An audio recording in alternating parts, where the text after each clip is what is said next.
Yang penting kamu soleh dulu. Setelah soleh nanti Allah maklumi. Soleh dulu, syaratnya soleh dulu. Kalau tidak soleh jangan. Contohnya gini, ada orang mau puasa lemes sekali, mau makan. Gampang, kalau langsung makan kan kayak hadku hormati Ramadan biwiri udrin sarian. Aku langsung mau jember asuhan Mbah Firjon. Sudah status saya Pak, musafir. Nah, sudah berangkat aja sampai Tuban makan.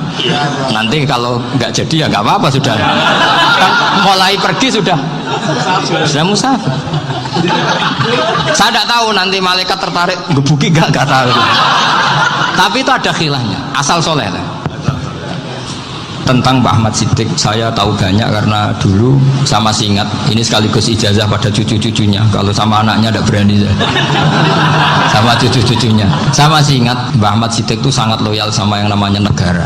Kita tahu beliau adalah termasuk orang yang bintang ketika Muktamar Situbondo, ketika NU pertama kali nerima asas tunggal yaitu Pancasila. Kayak apa ulama-ulama kita ya, mulai Pak Ahmad Siddiq, Mbah Ali Maksum, Gus Dur, Mbak As'ad, semuanya lah, termasuk Mbah Mun, semuanya loyal sama negara sehingga NU menerima asas tunggal. Itu saya masih ingat karena bapak dulu perwakilan dari NU cabang Lasem. Beliau pernah ngundang Mbah Ahmad Siddiq di sini. Zaman itu zaman Pak D. Dzufar ikut ngundang ke sini bapak saya. Itu saya menangi beliau ngisi pengajian di hallnya buyut saya, Mbak Umar bin Arabi. Jadi saya ini zuriyahnya Mbak Umar bin Arabi sama dengan keluarganya Ki Hamid Pasuruan. Itu beliau cerita bahwa kemenangan Islam itu tidak harus kita yang menang kangelan. Kadang Allah bikin orang lain yang kangelan, kita yang ikut menang. Jadi dulu kata beliau, banyak ulama ketika kita diserang Jepang, saya masih ingat, saya karena pas itu ikut ke Lasem, karena saya santri sarang, bangun misi di Lasem, saya ikut di Lasem karena saya masih keluarga. Itu ulama-ulama itu mimpi dibacakan ayat ghulibatir rum fi adnal ardi wa hum min ba'di ghalabihim sayaghlibun fi bid'i sinin lillahil amru min qablu wa min ba'du wa yawma idzi yafrahul mu'min. Itu dulu itu ada pertarungan besar antara kerajaan Romawi dan kerajaan Persia. Kita tahu Romawi itu Nasrani. Saya ulang lagi, Nasrani itu percaya adanya Allah, adanya Tuhan, dan percaya adanya kitab samawi. Sementara musuhnya itu Persia, orang yang tidak bertuhan, tidak berdasar kitab samawi. Ketika Persia mengalahkan Romawi, itu orang Islam ikut susah karena terus dibully sama orang-orang kafir Mekah. Orang kafir Mekah adalah orang yang tidak punya kitab samawi. Katanya orang kafir Mekah, iku lo balamu jute duwe kitab jarene dihubungan mbek langit, nyatane perang keok, paling kon yo podo. Jadi ada analogi bahwa kalahnya orang Nasrani itu dianggap simbol kekalahan orang yang bertautan atau berhubungan dengan langit. Akhirnya orang Islam susah.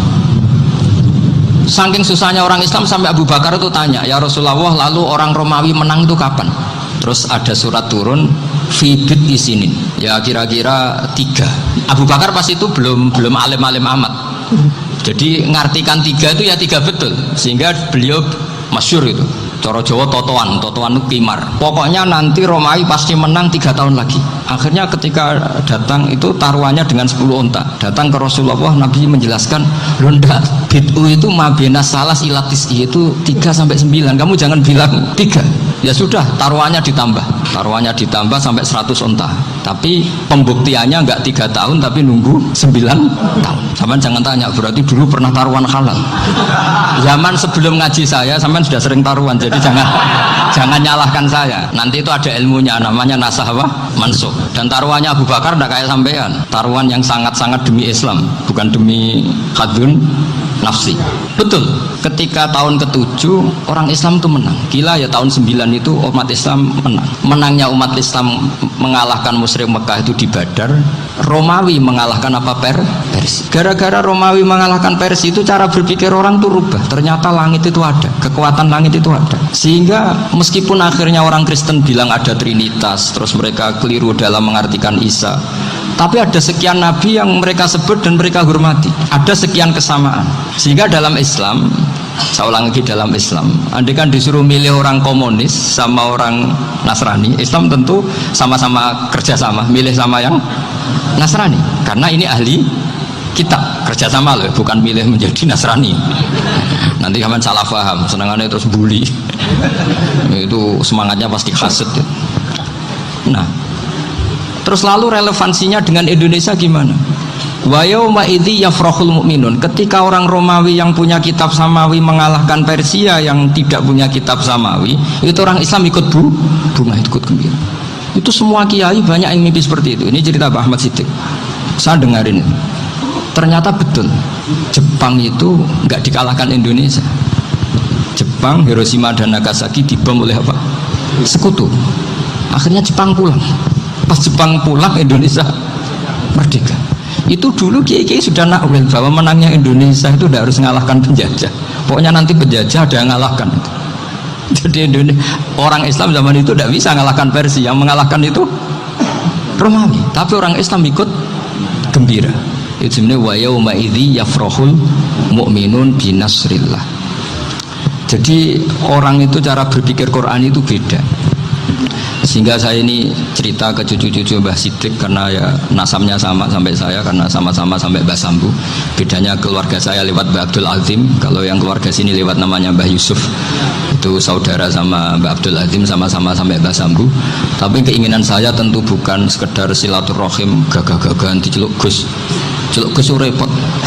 Nak ora alim ra pantes. Nak beling ra pantes.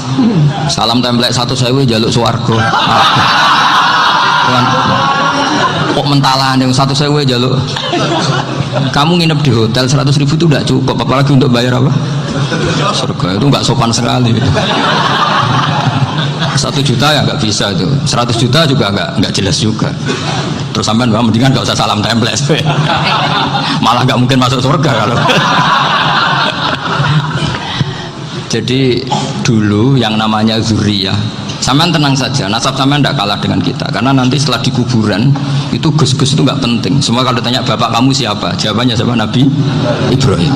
Sudah parmin parlan hilang semua, sudah aman pokoknya nanti. Karena kalau nanti ditanya malaikat bapak kamu siapa, jawabnya Nabi siapa? Ibrahim. Makanya saya itu pemuja Allah yang serius.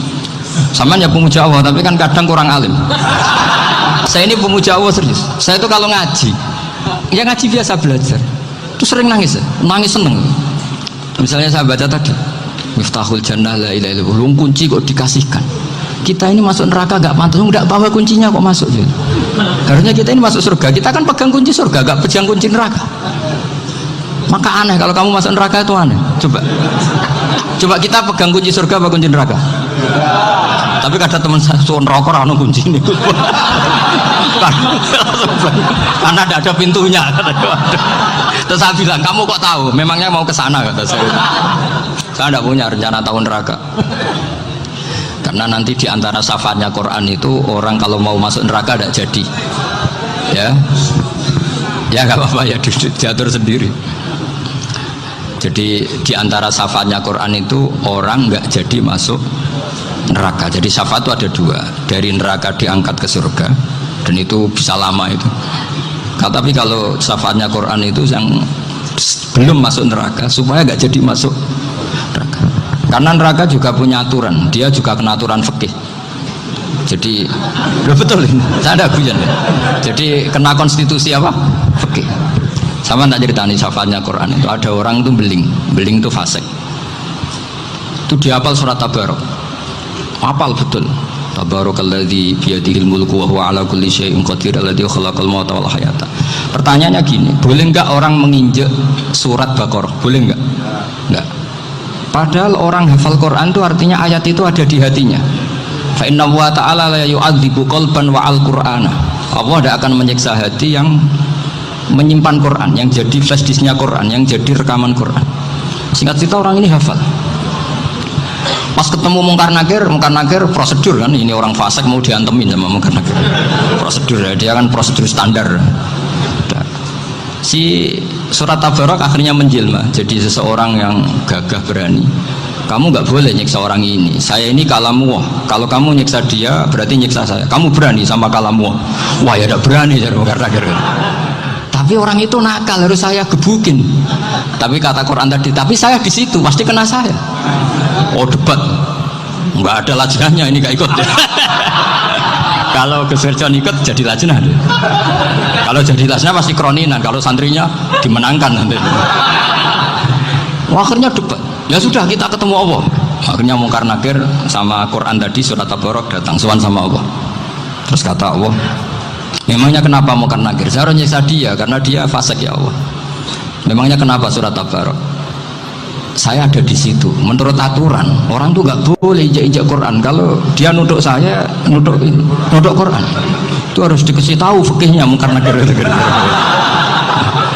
Akhirnya Allah ngendikan gini ke surat Tabarok, ya sudah terserah kamu. Kalau terserah pulau Gusti, Mungkar Nakir nggak boleh nyentuh orang ini. Ya sudah selamat. Sehingga terus itu sama baca di termasuk mujizatnya surat Tabarok di tafsir Ibnu Katsir banyak. Karena tadi logikanya malaikat itu juga kena aturan fikih. Sehingga banyak ulama termasuk Said Muhammad ngendikan pertanyaan Mungkar Nakir itu tidak semua orang kena. Kalau semua orang kena, nanti kalau tanya Nabi Muhammad, waman Nabi Yuga, kacau kan jamnya. Nabi kamu siapa? Saya ini Nabi. Ya kan? Lah nanti kalau pas ketemu Nabi Ibrahim, waman Abuka, jadi repot kan? Makanya ada kiai yang guyon kalau ditanya marab buka, saya ini guru tauhid sembrono. Saya ini ngajar Umul Barohin, kamu tanya marab buka. Masyhur itu keramatnya Imam Malik itu. Ada Ashabu Malik, rajulun min ashabi Malik, beliau ditanya Mungkar Nakir marab buka manabiuka. Imam Malik datang, ini seumur-umurnya itu ngajar tauhid. Kok kamu bedai itu enggak sopan kamu? Dan kita berharap barokah sampean ngaji nanti itu. Malaikat itu anak sungkane itu. Jadi itu. Dan saya meskipun guyon itu serius. Bedanya orang alim sama ndak itu di situ. Kalau orang alim itu guyon itu masih benar, masih serius. Coba saya bacakan ayatnya. Ala inna auliya Allahi la khaufun alaihim wa lahum yahzan. Terus lahumul busyra fil hayatid dunya fil akhirah. Artinya kalau Mungkar Nakir dengan penampilan garang gitu, berarti ada ketakutan apa enggak? Ada. Padahal ciri utama walinya Allah tidak ada ketakutan. Makanya itu termasuk dalilnya Sayyid Muhammad, tidak semua orang alami seperti itu karena wali-wali itu la khaufun alaihim wa lahum yahzanun. Wa ana kiai ketemu karena kerja buat tidur wedek. Iku drejege ora kok pertanyaan tok nak konan santri piye. Lho isen wis kiai dihanjuti Mungkar Nakir. Malu gak kira-kira? Mesti pelengakan konan santri piye. Nak jawabannya gampang karena pernah ngajar tauhid. Makanya Sayyidina Ali ini ceritanya ada di kitab Nurul Dholam, sama lihat di kitab Nurul Dholam karangannya Syekh Nawawi Banten. Itu Sayyidina Ali itu ya, andekan orang biasa mungkin ya agak-agak hasut, tapi ini wali gak boleh kamu katakan hasut.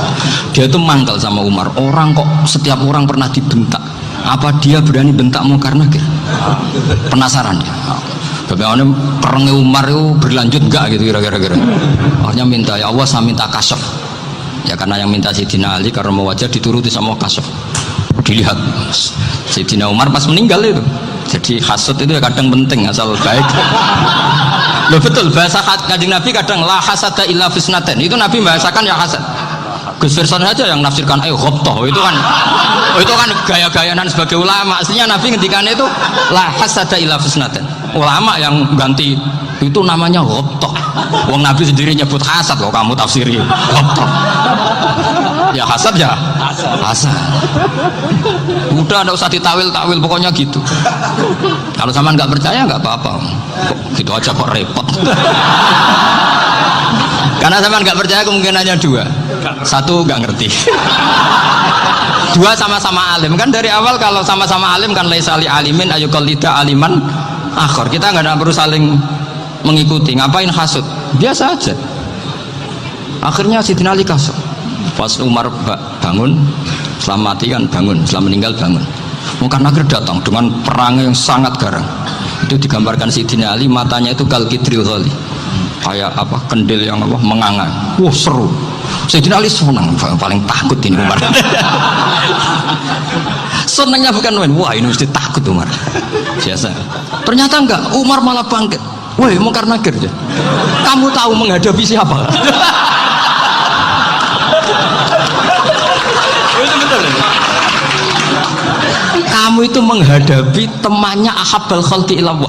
Yang diandalkan temannya bukan dia.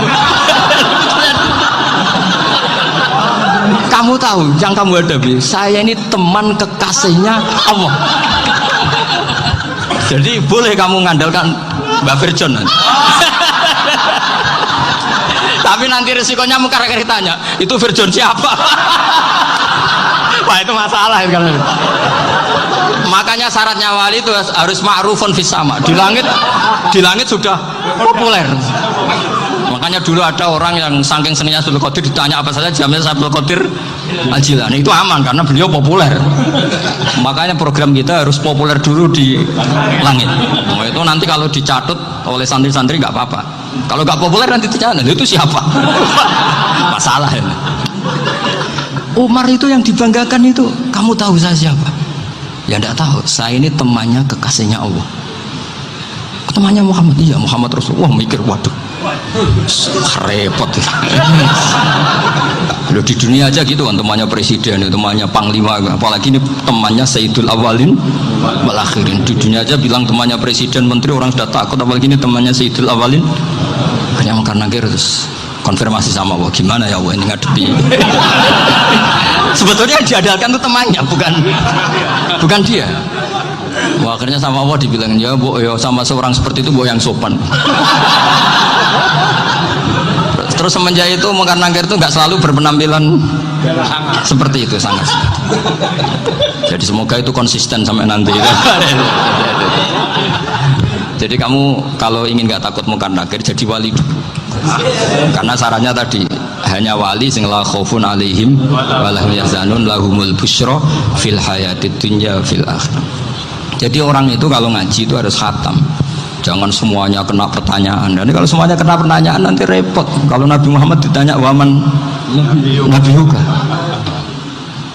Nabimu siapa? Lu kan terus jadi aneh. Jadi makanya ketika Sayyid Muhammad semua ulama lah, nggak ada am kecuali ditaksis, kecuali sifatnya Allah. Misalnya bikulli syai'in alim, ya benar-benar bikulli syai'in. Tapi kalau am semuanya pasti ada taksis, meskipun dalam muhawarah muhadasah biasa. Misalnya contoh gampang, istri kamu baru seneng kamu, mas nak pengen apa-apa itu lapor aku, gak apa-apa mas, mesti aku seneng nak sama lapor. Iku dia aku pengen wayo. Wah langsung jadi apa wae. Mesti apa wae maksudnya kecuali itu gitu. Padahal kalau ngomong, mas sampean ingin apa saja tak dukung. Sampean bilang, kepengin ku wayo. Kira-kira disetujui apa enggak? Sama seperti kita kalau punya teman akrab, wah senang omahku gak apa-apa, anggap aja omahmu dewe, terus lebu-lebu kamar. Jadi tidak ada am kecuali di taksis. Artinya kalau ada cerita bahwa orang mati pasti ngalami ditanya Munkar Nakir, itu pasti ada am yang di taksis. Itu pasti tidak dialami para anbiya, para auliya. Karena ciri utama wali itu la khaufun alaihim walahum yahzanun. Kemudian saya yang mau cerita ya, supaya sampean bisa menghadapi dunia global ini, tak bawa tafsir Munir termasuk tadi.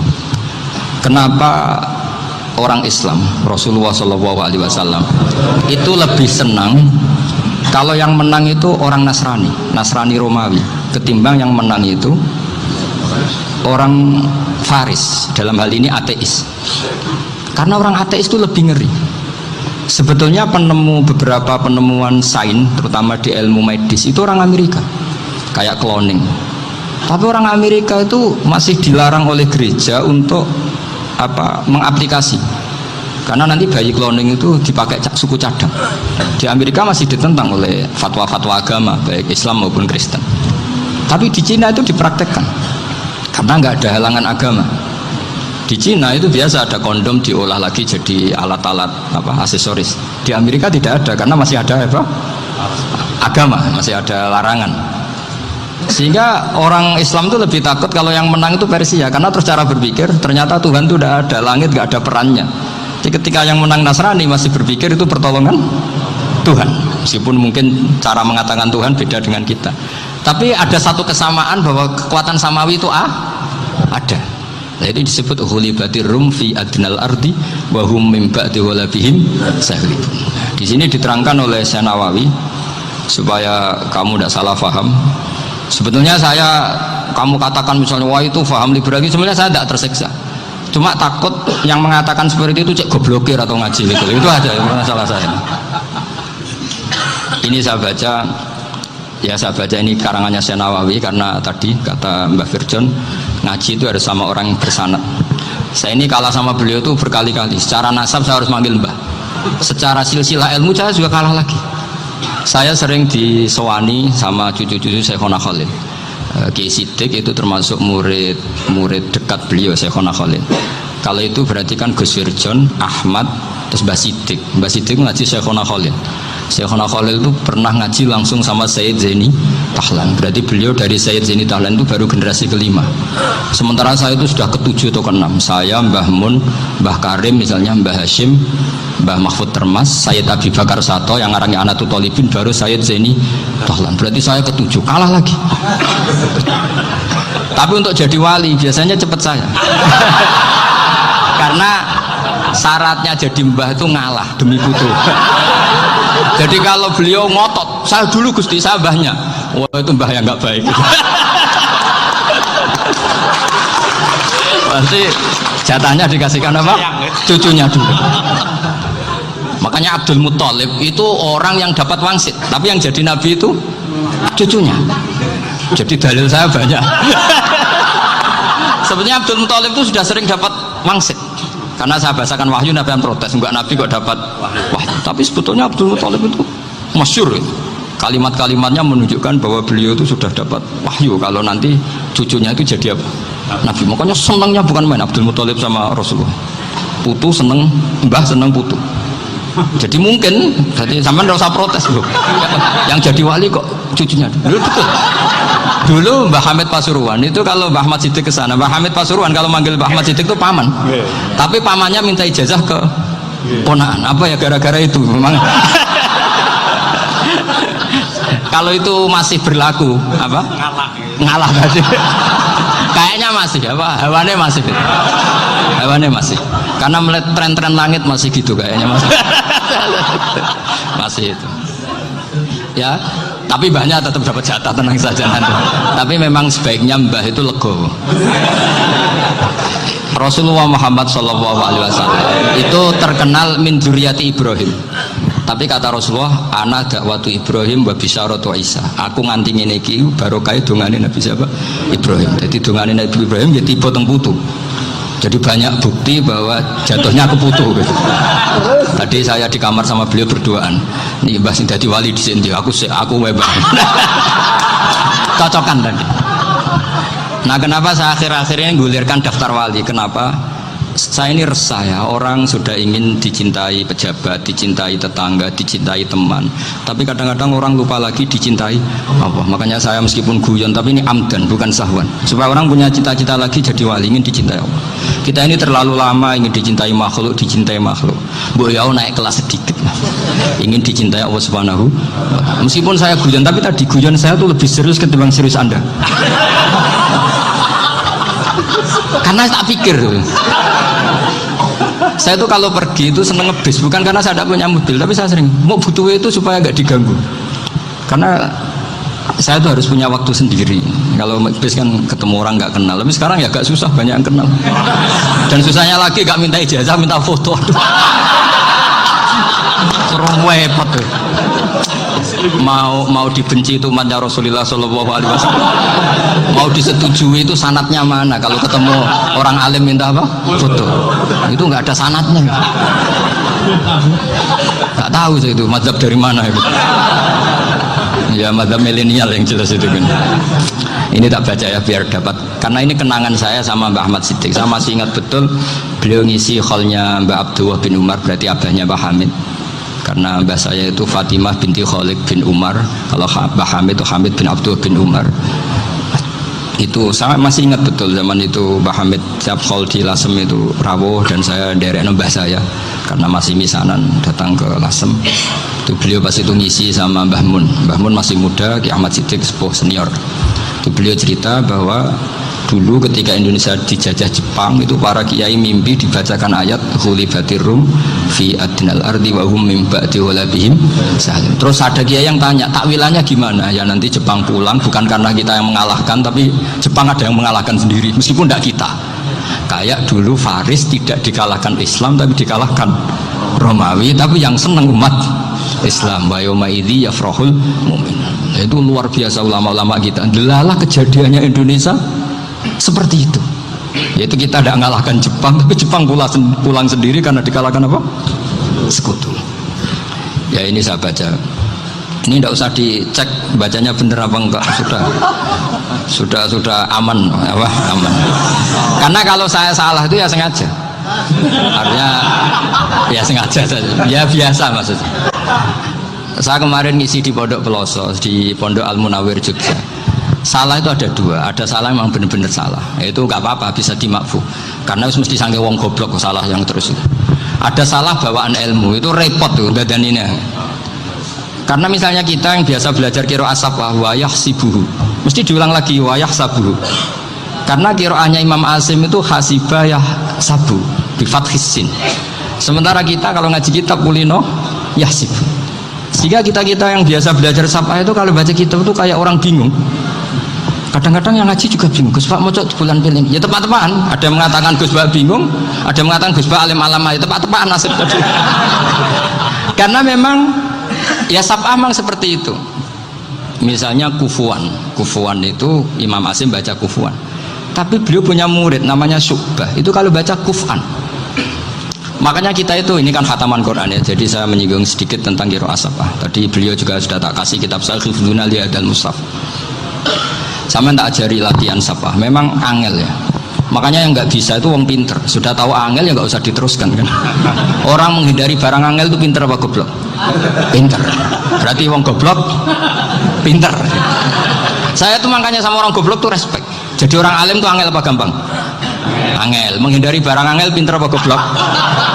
Loh, orang menghindari barang angel pinter apa goblok? Pinter. Berarti wong goblok pinter. Jadi saya sama orang-orang goblok itu respect. Sudah tahu jadi orang alim angel, ya barang angel ya harus dihindari. Makanya saya ini insya Allah umatnya Nabi yang termasuk yang terbaik. Amin. Karena mencintai umatnya Nabi termasuk yang goblok. Waduh. Itu tidak gampang itu. Karena tadi sudah tahu ya. Seperti itu loh orang naik Panjat Pinang itu yang naik karena ingin hadiah. Yang nonton sudah tahu, wah licin kok dinaikin mau keplodok ya. Tapi orang sepakat yang nonton juga pinter karena sudah tahu ribet kok. Tukun yang pasar kena lah apa mana. Sama juga gitu. Ngalim tafsir angel, ngarim fikih angel. Ada karek ngaji ngerekam kan gampang. Itu pinter apa goblok? Pinter. Iya. Makanya kula niku mbok burohno ngono tok. Saya tadi dinasihati Mbak Firjon, moga-moga hati saya selamat. Saya itu meskipun kata orang banyak, muhibbin saya banyak, tapi saya insya Allah tidak riya. Saya itu pakai kitab namanya Tasbidul Fuad, itu karangannya Sayyid Abdul Al-Haddad. Ketika beliau punya muhibbin banyak ditanya, bagaimana ya Habib Anda menjaga hati Anda? Jamnya Sayyid Abdul Al-Haddad itu nih, innama azzamu Allah. Mereka itu sebenarnya menghormati Allah, cuma butuh sarana, dan itu saya. Jadi saya tahu sampean semua itu mencintai Quran, mencintai sunnah Rasul, mencintai hadis-hadis Rasul. Cuma sampean kan karena nggak paham, terus manfaatkan saya. Jadi sebenarnya saya ini korban. Korban ya. Jadi saya mau riak gimana? Korban kok mau. Bangganya di mana tuh? Coba sampean misalnya ngaji tafsir, belajar sendiri kan susah. Terkibnya susah, maknanya susah, bahkan beli kitabnya kadang nggak kuat. Untuk jadi alim tafsir itu kan harus beli kitab. Saya sering belajar kitab itu jutaan.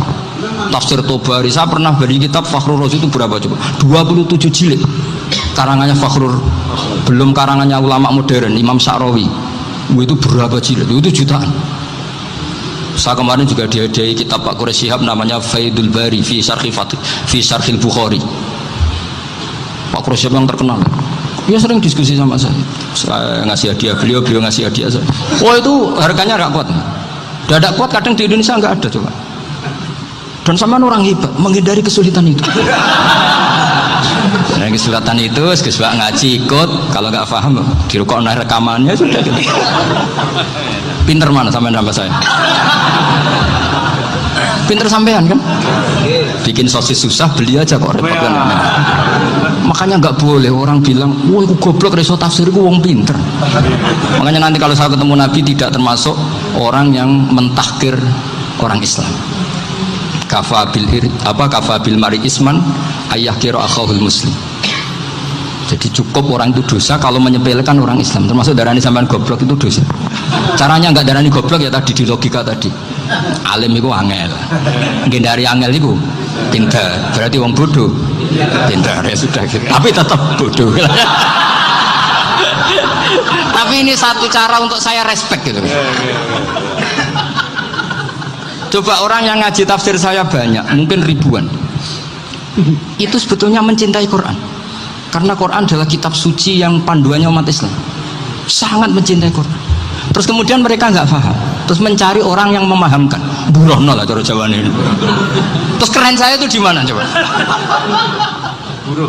Lah terus mereka kurang ajarnya gini. Kalau paham itu ya alhamdulillah paham. Kowe nak ngaji Gus wae ngono tok.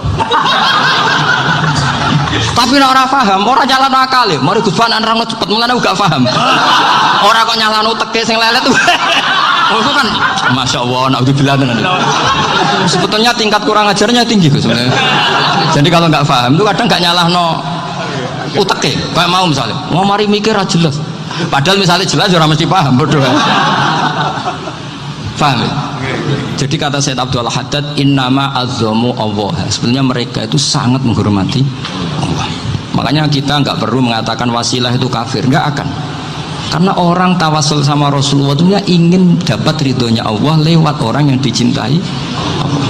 Kita mencintai wali sebenarnya wah itu kekasih Allah. Kita mencintai itu karena mencintai Allah. Sama seperti gini. Kamu mencintai kangkung apa enggak? Sebenarnya sama sekali enggak. Tapi kamu ingin sehat, ada asupan gizi. Kamu ingin tubuh kamu sehat, butuh asupan gizi. Kemudian kamu makan kangkung. Apa terus kamu cinta kangkung kan enggak? Cinta kesehatan kamu sama. Orang yang mencintai saya ingin kepuasan rohani. Saya kan termasuk kiai yang torekonya gampang. Ini swarga kan akhirnya penggemarnya banyak. Coba kalau kamu ini rokok. Jadi sebetulnya Anda mencintai kepuasan Anda sendiri. Nah, saya ini korban. Makanya untuk masuk surga cepat saya. Korban itu cepat. Da'watul mazlum la turaddu. Laisa bainahu wa bainallah hijab. Jadi saya kalau donga langsung seret langit. Karena mazlum. Saya sinau tafsir itu Pak, sampean bayangkan ada tafsir itu sudah 27 jilid. Sing ngarang Fakhrul Razi itu bulatnya bukan main. Karena dia ahli filsafat. Bulatnya Masya Allah. Sudah gitu sinau Jalalain kadang dikomen oleh Sawi. Sudah kita percaya Jalalain jebule dibuli Sawi. Percaya Sawi dikandani, oh iku Maliki Rasafi. Oh ribet. Sudah gitu sinau Qurtubi, sinau tafsir Tabari itu susahnya. Belinya susah, belajarnya susah. Padahal saya punya keluarga, punya istri, punya anak. Bayangkan kalau istri saya rewel kayak istri sampai. Wah itu. Tapi alhamdulillah enggak. Sama sekali enggak. Allah sudah milihkan, wah ini bahaya kalau punya istri rewel. Imam Sibawai itu kitabnya banyak, tapi yang terbukukan hanya kitab Sibawai. Karena beliau kalau sudah belajar lupa istri. Hanya pas beliau di pasar, kitabnya dibakar semua sama istrinya, karena dianggap saingannya. Ternyata yang dicerai tidak kitabnya, malah istrinya. Itu Imam siapa? Sibawai. Tapi alhamdulillah kitab saya nggak terbakar, aman. Saya teruskan ya. Jadi untuk menjaga riya dilatih innama azzamu Allah. Sebenarnya mereka itu menghormati, sehingga wasail-wasail itu sebenarnya nggak pernah jadi subjek pelaku utama, tetap Allah. Sebab itu kata Sayyid Muhammad, kamu kok mengatakan wasilah itu kafir itu gimana? Ketika innallaha qad ba'atsa lakum taluta malika. Talut itu ya manusia. PD-nya itu apa? Inna ayata mulkihi ayyatiyakumut tabut fihi sakinatum min rabbikum wa baqiyatum mimma taraka alu Musa wa alu Haruna tahmiluhul malaikah. Jadi beliau pede itu kalau bawa sunduk semacam peti sakti, sing di situ ada baqiyatum mimma taraka alu Musa wa alu Haruna tahmiluhul malaikah.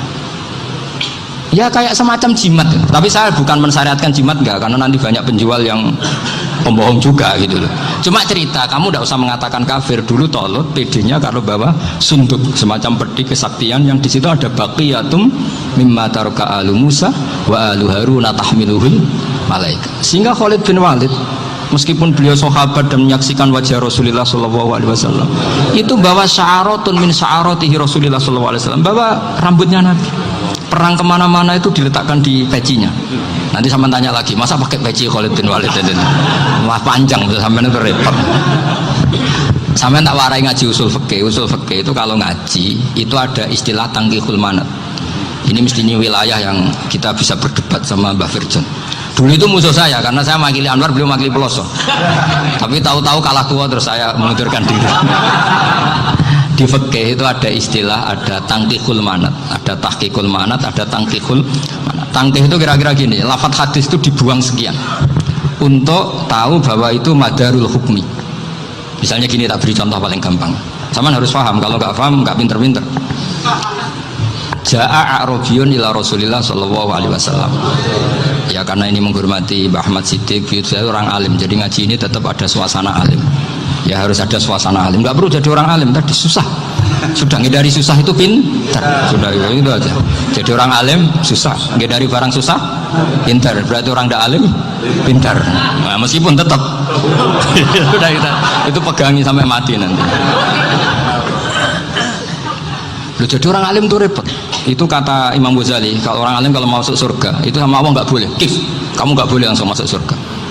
Coba cari umat kamu, syafati dulu. Nah, saya takut nyari sampean tidak bisa kembali. Saya tidak punya rencana itu. Pokoknya apa masuk. Boleh sampean kuaduan, aduan balik raroh dewi, wah repot nanti saya. Berat jadi orang alim itu berat. Ya saya teruskan ya. Ada tangkihul manat. Ja'a A'rabiyun ila Rasulillah sallallahu alaihi wasallam.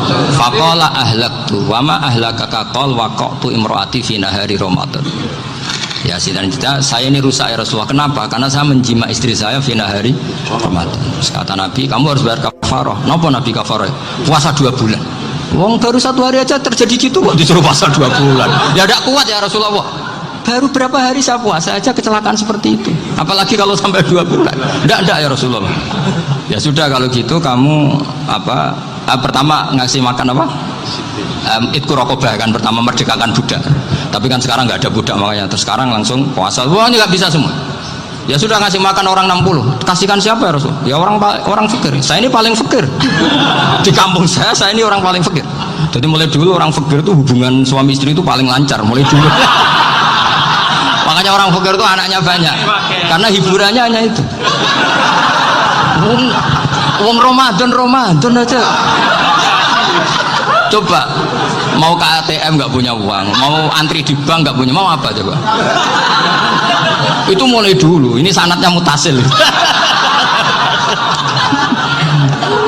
Akhirnya sudah sanksinya kan tadi ya itqu raqabah atau puasa 2 bulan berturut-turut atau ngasih makan 60 orang miskin.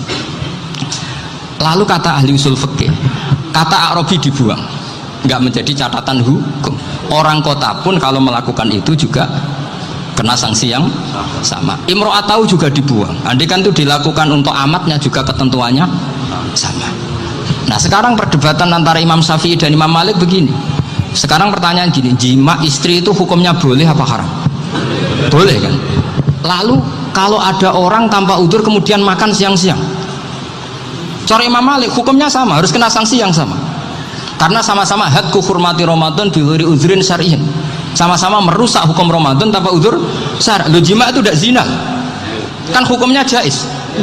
Nah, sekarang makan hukumnya jais, harusnya juga kena ketentuan yang sama. Cara pikirannya Imam Malik. Nah, alhamdulillah Imam Syafi'i gak setuju. Wah, cara setuju repot. Bahkan orang-orang Syafi'i sudah punya khilaf, kalau gitu minum dulu. Iya, biar gak kena. Iya, biar iftarnya pakai minum. Setelah minum baru jima kan. Iya. Ini sudah menyiapkan khilafnya. Ini khas Syafi'i ini, bongsong rekayasa hukum. Nanti bisa belajar jauh cara ngakali hukum. Makanya guyonan yang masyhur Gus Dur itu gitu. Ada seorang kiai atau Gus lah, ya punya salah, namanya manusia kan punya salah, entah cangkruk entah apa, pokoknya punya salah. Ada wartawan yang ngiranya semua kiai itu orang suci, sehingga tanya sama Gus Dur, Gus itu ada kiai kok ya pokoknya salah lah ya.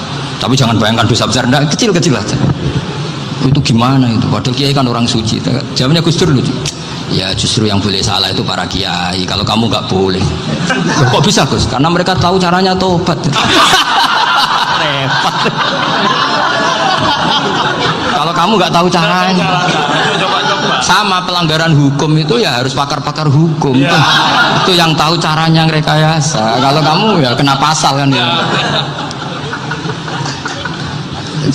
Jadi kamu jangan niru saya ini punya sekian cara untuk nah, itu namanya khilah. Makanya kata Sayyid Muhammad, kamu tidak usah anti khilah, karena Abu Hanifah itu membolehkan khilah, kitabul khiyal. Yang penting kamu soleh dulu, setelah soleh nanti Allah maklumi. Soleh dulu, syaratnya soleh dulu. Kalau tidak soleh jangan. Contohnya gini, ada orang mau puasa lemes sekali, mau makan gampang, kalau langsung makan kan kayak hadku hormati Ramadan di Wirudrin Sarian, aku langsung mau Jember Aswan Mbah Firjon, sudah status saya Pak musafir. Nah, sudah berangkat aja sampai Tuban makan, nanti kalau nggak jadi ya nggak apa-apa, sudah kan mulai pergi sudah musafir. Saya tidak tahu nanti malaikat tertarik gebuki nggak tahu, tapi itu ada khilahnya, asal soleh lah. Karena kata Sayyid Muhammad dan semua kitab mengatakan itu, kalau sama nggak tahu ya kebablasan. Nabi Ayub, yang nabi yang terkenal gudikan itu siapa? Ayub ya. Nah, itu yang Israiliyatnya akan seru lah. Gudikan dikukur bek kreweng itu terlalu lah kalau itu. Untuk kreweng konti, untuk Arab orang kreweng itu sudah masalah itu. Singkat cerita, Nabi Ayub ketika diasingkan kaumnya itu kan nggak punya sumber makanan. Lah orang lelaki itu mulai dulu egois. Istrinya Nabi Ayub itu cantik sekali, udah cantik, rambutnya bagus. Makanya kamu nggak usah tanya kenapa istrinya kayak banyak yang cantik. Ya, nah warasatul anbiya, nggak boleh gitu. Kalau nggak cantik ya warasatul anbiya dari segi balak. Istrinya Nabi itu semuanya cantik. Nggak usah tanya sebabnya apa, pokoknya gitu, semuanya cantik. Singkat cerita, beberapa kali istrinya Nabi Ayub itu kerja demi bisa nafkahi Nabi siapa? Suatu saat itu tidak ada pekerjaan yang cukup untuk beli roti. Satu-satunya peluang dapat rezeki itu putrinya raja itu rambutnya berondolin. Terus ada sayembara siapa yang rambutnya bagus mau dibeli. Sampai rambutnya istrinya Nabi Ayub itu dijual. Nabi Ayub tersinggung karena itu mengurangi kecantikan. Jadi lelaki mulai dulu gitu. Udah nggak urun kalau istrinya nggak cantik itu komplain. Itu khasnya lelaki. Jadi kalau kamu gitu ada sanadnya juga, tenang saja ya. Komplain ya pegawaian itu. Saking mangkelnya Nabi Ayub terus ngendikan la adriban naki mi'ata sautin, kamu akan saya pukuli dengan mi'ata sautin atau dengan 100 cambukan atau mi'ata dikhtin atau mi'ata apalah sesuai konteks zaman itu. Nggak namun ini pecut tuku konti nggak ribet lagi. Singkat cerita akhirnya ketahuan bahwa istrinya menjual itu demi Nabi Ayub. Allah nggak ridho kalau kekasihnya yaitu istrinya Nabi Ayub wis perjuangan kayak gitu malah kena hukuman. Tapi Allah juga nggak ingin kekasihnya yang bernama Ayub melanggar sumpah. Padahal beliau sudah sumpah, wallahi demi Allah nanti tak pukul dengan 100 kali. 100 kali dengan lidi lah misalnya, contoh yang gampang tuh lidi. Akhirnya sama Allah dikasih satu solusi, wahud biadika dikhtan fadrib bihi wala tahnas. Ya sudah, lidi itu ikat jumlahnya 100, terus pukul sekali saja, anggap saja sudah 100. Iku pangeran sing wari ngakali ngono iku pangeran. Tapi syaratnya soleh, syaratnya soleh. Jadi kalau kamu anti khilaf berarti anti ajarannya Allah di ayat itu, wahud biadika dikhtan fadrib bihi wala tahnas.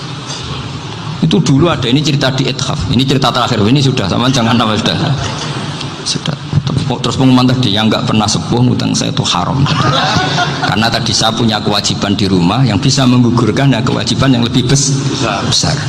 Lebih besar itu ya tadi bisa pernah guru, pernah sepuh, yang jelas nggak umur sampean menang kabeh tuh tua serepot itu. Ada raja itu ganteng kaya, senengannya nikah perawan cantik. Itu semua kampung mesti kenal. Mungkin digilir atau gimana pokoknya. Suatu saat ada pemuda suka sama perempuan yang di kampungnya, cantik sekali. Kemudian pemuda ini ternyata pekerja di kerajaan itu. Tiap hari ditanya, itu yang di kamu yang cantik siapa? Mau saya nikahin gini. Wah bahaya ini saingannya raja. Jadi yang dibidik pemuda tadi itu saingannya si raja ini. Orang yang namanya raja kan gengsinya tinggi. Kaifa tankihuha wa qad ra'aitu qad qabbalaha rajulun. Kobone kabi, saya itu pernah melihat dicium lelaki. Wah gak mau.